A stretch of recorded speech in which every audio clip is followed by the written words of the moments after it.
미국 소비자 신뢰도가 계속해서 하락하고 있습니다. 어제 10월 컨퍼런스 보드의 소비자 신뢰 지수가 업데이트가 됐습니다. 102.6으로 집계가 돼서 전달 104.3보다 더 떨어진 것이고요. 전달 9월 104.3은 오히려 상향 수정이 됐는데 그거에 비해서 10월 좀 크게 하락을 한 것입니다. 소비자 신뢰 지수는 7월부터 계속해서 3달 연속 내림세를 이어가고 있는 모습을 확인하실 수가 있죠. 전체적인 위치가 지금 현재 여기고요. 더불어서 기대 지수가 파란 선입니다. 75.6으로 집계가 됐습니다. 전달의 76.4보다 소폭 더 낮아진 모습입니다. 80이 기준선이기 때문에 80 미만에서 머물고 있다는 것은 1년 안에 정기 침체가 올 가능성이 높다라고 보는 소비자들의 심리가 빠르게 확대되고 있다라고 볼 수가 있는 여지가 있고요. 검은 선은 현재 여건 지수죠. 마찬가지로 떨어졌습니다. 143.1을 기록을 해서 전월 146.2에서 더 하락을 한 모습을 보여주고 있습니다. 전반적으로 10월의 소비자 신뢰는 현재 상황 지수, 기대 지수, 신뢰 지수까지 모두 위축되는 흐름을 보여주고 있고요. 최근에 발표됐던 미시건대 소비 심리 지수와 마찬가지로 여전히 지금 미국 소비 심리가 얼어붙고 있고 비관적으로 집계가 되고 있다. 소비 둔화 위축 방향으로 하락세를 이어가고 있는 모습으로 해석할 수가 있습니다. 어제는 8월 주택가격 발표가 되었습니다. 보시면 전월 대비 0.4%, 전년 대비 2.6% 상승하는 모습이 잡혔습니다. 23년 1월 바닥을 기록 후 7개월 연속으로 이렇게 상승하는 모습을 보여주고 있는데요. 한마디로 말씀을 드리면 주택 공급이 크게 줄어든 부분을 보여주고 있는 겁니다. 케이스실러 주택 가격은 보통 이제 실제 기존 주택의 매매를 동향을 파악을 하는 것이고, 이 전반적으로 가격 지수가 8월달 2.6% 상승을 한 것으로 집계가 된 것인데, 사실 통계 기록 이후 가장 급격하게 오른 모습으로 해석이 됩니다. 케이스실러의 주택 매매 동향은 해당 주택에 2번 이상 거래가 일어날 경우 집계를 하는 방식이라 신뢰도를 좀 높게 보고 있습니다만, 여전히 지금처럼 거래량이 현격하게 떨어져 있는 거래 절벽 상태에서는 가격이 왜곡될 수 있다는 점 항상 기억을 해야 될 것 같고요. 더불어서 연방주택금융청이죠. 주택담보대출을 관리하는 프레디맥과 페니메이 주택가격 지수도 있습니다. 관련돼서 홈프라인덱스라고 보면 되는데, 마찬가지로 8월 MOM으로 0.6% 상승을 했고 전년 대비로는 5.6% 상승을 했습니다. 모두 주택가격이 좀 오르는 모습으로 잡혔는데요. 주택부동산 관련해서는 제가 지난 영상에도 말씀드렸지만 거래량이 없는 시점이라는 것을 기억을 해야 되고, 그렇게 형성된 시세라는 점을 잊어서는 안 됩니다. 부동산 시장의 특성, 부동산뿐만 아니라 주식시장도 마찬가지죠. 거래량이 없는 주택가격은 일시적일 수밖에 없다는 점 잊지 않아야 될 것 같고요. 그런 부분에서 9월달 신규 주택 가격의 중간 가격이 떨어지고 있었잖아요. 그래서 기존 주택 가격이 오른다는 것은 사실 왜곡될 가능성이 상당히 높게 보고 있고, 8월달 자산 가격이 상승하던 그런 시기임을 고려를 해야 됩니다. 당시만 하더라도 10년물 금리가 그렇게 치솟지 않았기 때문에 모기지가 8%까지 오르지 않았던 구간이죠. 따라서 전반적으로 주택가격은 다시 안정세를 찾아 떨어질 것으로 보여지고요. 주택, 부동산 관련된 영상은 지난 영상 제가 관련돼서 정리한 부분이 있으니까 궁금하신 분들은 참고하시면 좋을 것 같습니다. 미국 경제가 혼자 탄탄한 이유를 꼽으라면 여러 가지가 있을 수 있겠습니다. 대표적으로는 IRA, 칩보 정책 등이 있는데요. 많은 분들께서 미국 경제가 견조한 성장세를 유지하는 데 대표적인 이유로는 이런 제조업의 리쇼어링 정책을 이야기합니다. 결국 리쇼어링 정책에 따른 투자 확대가 미국 경제를 이끌었다는데 일조했다라는 인식을 다 갖고 계시는데요. 오늘은 이 부분에 대해서 한번 개인적인 생각을 담아보도록 하겠습니다. 저는 예전부터 IRA 또는 칩보 지원 정책에 대해서 미국에 도움은 되겠지만 직접적으로 얼마만큼의 GDP 성장에 도움이 될지 이건 조금 지나봐야 된다. 그래서 조금 시간이 지난 다음에 말씀을 드리려고 정리를 좀 하고 있었고요. 그 전까지는 뭐 대략적인 머릿속에 그림만 갖고 있었죠. 소비 중심의 나라인 미국이 과연 제조업 리쇼어링으로 얼마만큼의 파급 효과를 끌어올릴 수 있을까 상당히 의문이었고, 두 번째는 공급 과잉에 대한 우려를 저는 항상 염두를 하고 있었습니다. 애초에 TSMC가 미국 공장에 투자를 한다고 했을 때 뭐 시장에서는 뭐 상당히 환호하는 분위기도 있었지만, 저는 오히려 가장 큰 리스크가 되지 않을까 뭐 이런 생각도 갖고 있었고요.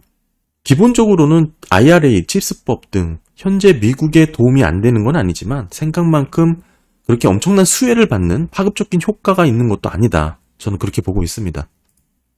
사실상 IRA, 칩스법보다는 인프라 투자 일자리법이 더 직접적으로 GDP에 영향을 주고 있는데, 이게 26년 동안 대략 1조 2천억 달러 정도 투입을 하는 것이죠. 이제 다리 짓고 철도 만들고 뭐 수리하고 뭐 도로 깔고 뭐 이런 인프라 사업입니다. 그러다 보니까 당연히 제조와 건설 경기가 호조를 이어갈 수밖에 없고, 뭐 이런 부분은 사실 직접적으로 GDP에 영향을 주기 때문에 지금의 GDP가 어느 정도 높게 나오는데도 이런 부분이 크게 영향을 줬을 겁니다.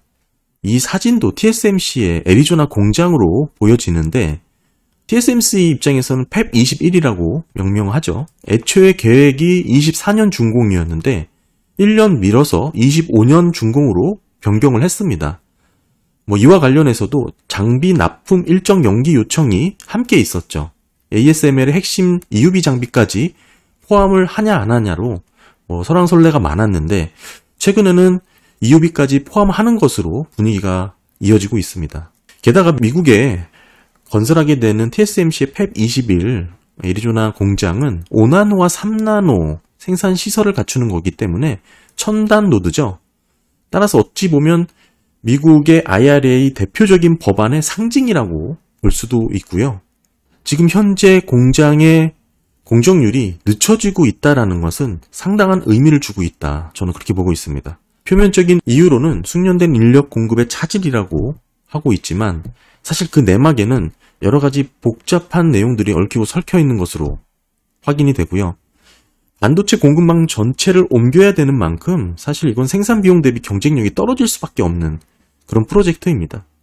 부정적인 입장도 상당히 많고, TSMC야 당연히 5나노, 3나노이기 때문에 첨단 공정 노드의 활용을 어떻게든 뭐 캐파를 유지하면서 어려움 없이 이어갈 수 있을 겁니다. 하지만 이를 뒷받침해야 되는 여러 반도체 생태계, 후공정이라든지 제조업체, 소재, 장비 관련된 업체들 입장에서는 미국의 공장을 건설할 만큼의 여력이 아니라는 것을 좀 기억을 해야 될 것 같고, 결국 이 부분은 공급 과잉으로 이어질 수 있는 이슈가 언제든지 불거질 수가 있습니다. 앞으로는 과잉 투자에 대한 리스크 요인의 목소리가 점차 커질 것으로 보고 있습니다.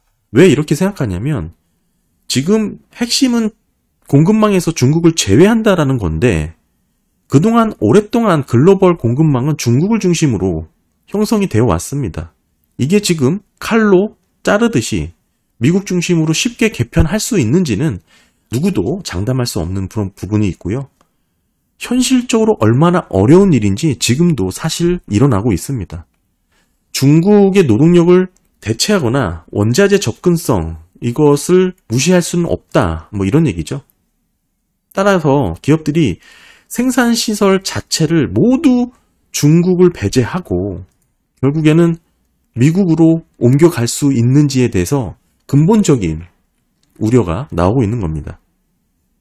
미국이 중국을 대신해서 멕시코라든지 베트남 뭐 이런 쪽에서 비중을 높이고 있는데, 중요한 것은 멕시코와 베트남의 중국 수입 비중이 더 높아졌습니다. 이 얘기는 중국을 규제를 하고 있지만 내막에서는 중국산 수입 비중이 증가한 것이에요. 그러니까 우회해서 미국으로 수입이 들어가고 있다는 것입니다. 중국에서 만들어진 관련 제품들이 멕시코, 베트남으로 넘어가서 여기서 미국으로 수입이 들어가고 있는 상황이 이어지고 있는 것인데, 이것만 보더라도 지금 현재 복잡한 글로벌 공급망이 중국을 제외하고 단순하게 빠르게 변화될 수 있을지에 대해서는 글쎄요, 가능성이 상당히 좀 낮아 보이고, 현재도 드러나 있는 부분에서만 보면 중국이 공급망에서 제외됐다고 볼 수 있지만 내부적으로 들어가 보면 사실 우회해서 지금 대중 규제가 효과가 미비할 수 있는 그런 상황도 일어나고 있습니다. 지금 뭐 미국 전역이 공사판이라고 불릴 정도로 건설과 제조업에 엄청난 뭐 붐이 불고 있다, 뭐 이런 인상을 받을 수가 있겠지만 차분하게 이걸 뜯어보면 과연 얼마만큼 숫자로 미국 경제 성장에 일조를 했는가 살펴보는 게 의미가 있다고 봅니다. 사실 성장과 결국에는 고용, 일자리 이 두 가지로 해석을 할 수가 있을 텐데 먼저 제조업 일자리부터 설명을 드리면 대표적으로 IRA 칩스법으로 인해서 제조업 고용 인구가 크게 늘었다, 뭐 이런 내용 많이 보셨을 텐데 사실 엄청나게 임팩트 있는 문구긴 하죠. 좀 강렬한 느낌을 받고 역시 IRA 칩스법 뭐 이런 리쇼어링 정책으로 인해서 미국의 고용이 급격하게 늘어나고 있다, 뭐 이런 인상을 받을 수가 있는데 미국의 전체 고용 인구 대비 제조업 비율을 따져보면 이게 과연 미국을 끌어올릴 만큼 안정적인 고용 상황을 제조업이 이끌고 있나 한번 의문을 가져야 된다는 것이죠. 이게 9월 고용보고서입니다. 33만 6천 건 비농업 고용 일자리가 집계가 된 것인데 제조업은 보시는 것처럼 17,000건으로 미비합니다. 대부분이 서비스에서 집계가 된 것입니다. 33만 6천 건의 대부분이 서비스에서 일자리가 발생을 한 거고 이런 흐름이 제조업 건설 경기가 뭐 늘긴 했죠. 근데 이게 지금 보시면 건설은 2,000이죠. 그리고 이제 제로 됐다가 1,000 됐다가 제조업도 뭐 이렇게 미비합니다. 물론 이 제조업의 인구를 좁혀서 단위를 좁혀서 과거 제조업 인구 대비 현재 제조업 인구가 최고치로 높아졌다. 이거를 얘기를 하는 건데 일반 투자자들이 듣기에는 제조업이 엄청 호황이라 미국 전체의 일자리가 폭발적으로 늘어났구나 생각하는데 그게 아니라는 겁니다. 뭐 물론 건설 제조업의 하급 효과를 고려해서 따져보더라도 상당히 좀 비중이 현저히 적다, 뭐 이렇게 해석을 할 수가 있고요. 엄청나게 일자리가 늘어났다 이렇게 해석할 여지가 아니고 미국의 고용 일자리에 영향력을 줄 만큼 그 정도의 지금 제조업 일자리가 집계가 되고 있는 건 아니다. 이게 정확하게 인식을 해야 될 것이라고 생각을 합니다. 네, 또 하나는 건설 지출 관련 부분이 있죠. 미국 전역이 공사판이다 보니까 뭐 여전히 GDP의 높은 견조함을 이끌고 있는 거 아니냐, 뭐 이렇게 해석을 하기도 하는데 인프라 투자 및 일자리법이 21년 11월 통과가 됐습니다. 이 빨간 선이고요. IRA 칩스법은 22년 8월이죠. 이 점선입니다. 그러니까 사실상 미국의 GDP의 흐름과 그리고 민간 투자 영역과 정부 지출, 정부 투자 부분에서 요 흐름을 좀 살펴보면 IRA와 칩스법을 기준으로 전후가 달라진 흐름은 뚜렷하지가 않습니다. 다만 오히려 인프라 투자 및 일자리법으로 크게 오히려 차이를 엿볼 수가 있는데 사실 정부 지출 관련해서 두드러진 변화를 엿볼 수가 있습니다. 뭐 코로나를 지나면서 뭐 부족했던 부분을 인프라 투자 및 일자리법으로 정부 지출을 좀 크게 늘린 그런 부분으로 해석을 할 수가 있고 22년부터 26년까지 대략 1조 2천억 달러를 투입한다고 했으니까요. 결국 리쇼어링 정책으로 두드러지게 결과라고 볼 수 있는 성적표는 이 민간 투자 영역에서의 성장률입니다. 이 영역을 가장 중요하게 보시면 돼요. 결국 GDP 민간 투자 성장률에 얼만큼 기여를 했냐 보시면 가장 높은 성과로 꼽는 게 23년 2분기에 0.9% 이 부분을 언급을 많이 합니다. 다만 3분기 들어서면서부터 1.47로 늘어났죠. 민간 투자가 늘어난 것으로 보이지만 사실 그 내막을 따져보면 실제 캐펙스 지출이라고 볼 수 있는 부분은 0.9에서 0.15로 떨어졌습니다. 이 나머지는 제가 말씀드렸다시피 재고 부분의 증가라고 말씀을 드렸죠. 1.32%는 재고입니다. 그러니까 결국에는 민간 투자의 핵심이고 알맹이라고 할 수 있는 설비 투자 관련돼서 비즈니스 투자 관련해서는 0.9를 기록했다가 3분기 0.15로 줄어든 것이고 이 0.9를 기록했던 부분도 과거로 쭉 돌아가면 21년 1분기, 2분기도 1%를 넘었던 사례가 많습니다. 따라서 뚜렷하게 지금 현재 GDP에 민간 투자 영역을 끌어올렸냐라고 단언하기에는 상당히 조금 부족한 그런 GDP 성장률을 보이고 있다라고 보여지고요. 여러 지표 중에 2분기 가장 높았던 것만 하나 딱 꼽아서 지금 민간에서의 투자 영역이 0.9%로 2.1을 기록했을 때 0.9니까 기여도가 상당히 크죠. 따라서 전체적으로 좋은 효과를 보이고 있다라고 이렇게 과대 해석하기에는 좀 무리가 있다. 저는 그렇게 보고요. 아직 전체적으로 보면 뚜렷한 영향을 줬다고 볼 만한 여지는 없습니다. 다만 아까도 말씀드렸다시피 인프라 투자 및 일자리법 지원 정책이 통과되면서 정부 지출 관련된 부분이 좀 코로나 전과 코로나 후로 극명하게 나뉘면서 크게 늘어난 부분이 딱 확인이 되죠. 이 부분이죠. 여기도 이렇게 마이너스를 쭉 이어오다 이렇게 좀 늘어난 부분 뚜렷이 확인이 됩니다. 결국 지금 이 굵직한 세 개의 리쇼어링 정책을 통해서 민간 투자의 성장률을 기여했냐라고 단언할 수는 없다. 공장 등 시설에 대한 제조업 민간 투자가 사실 3분기 들어서 뚝 떨어졌고 2분기를 제외해 놓고 보면 글쎄요. 그렇게 딱히 그 효과에 대해서 GDP에 얼마만큼 영향력 줬냐 그렇게 긍정적으로만 평가할 수 없다라는 것을 좀 지적을 하고 싶고요. 아까 말씀드렸다시피 결국에는 이 제조업 건설 지출 이 부분이죠. 인프라 투자 및 일자리법으로 이렇게 많은 부분을 썼음에도 불구하고 지금의 정부 지출 투자 관련된 GDP가 이렇게 잡힌 겁니다. 그러니까 이게 이 정도가 없었으면 결국 당시 이 정도 GDP도 잡히기 어려웠던 그런 모습으로 해석을 할 수가 있는 거고 지금 전반적인 이 리쇼어링 정책을 통해서 그나마 미국의 제조업 PMI가 이 정도로 유지가 되었다라고 보는 분석이 제일 많습니다. 상당히 오랜 기간 제조업 활동이 위축 영역에 위치를 했죠. 유럽 등은 사실 거의 나락으로 떨어졌으니까요. 그거에 비해서 미국이 그나마 소폭 개선할 수 있었던 것은 IRA와 칩스법 지원으로 그 정도 타 나라에 비해서 좀 좋았다라고 해석을 해야지 이 인프라나 IRA 칩스법으로 인해서 지금 PMI가 돌아선 게 아니잖아요. 확장 영역으로 들어선 게 아닙니다. 따라서 저는 딱 그 정도로 지금의 리쇼어링 정책을 보고 있고 앞으로도 그렇게 될 것 같다라는 생각을 계속하고 있습니다. 영상 초반에도 말씀드렸지만 엄청나게 파급 효과로 미국 경제를 이끌 것 같은 그런 모습은 아니고 결국에는 GDP에 줄 수 있는 영향력이 많아야 이 정도다. 인프라 투자 및 일자리법 수준이고 그게 과거 초기에 나타났던 그 정도 부분이다. 이게 23년 들고 24년 들어서면서부터 폭발적으로 다시 GDP 성장에 크게 영향을 줄 수 있을까?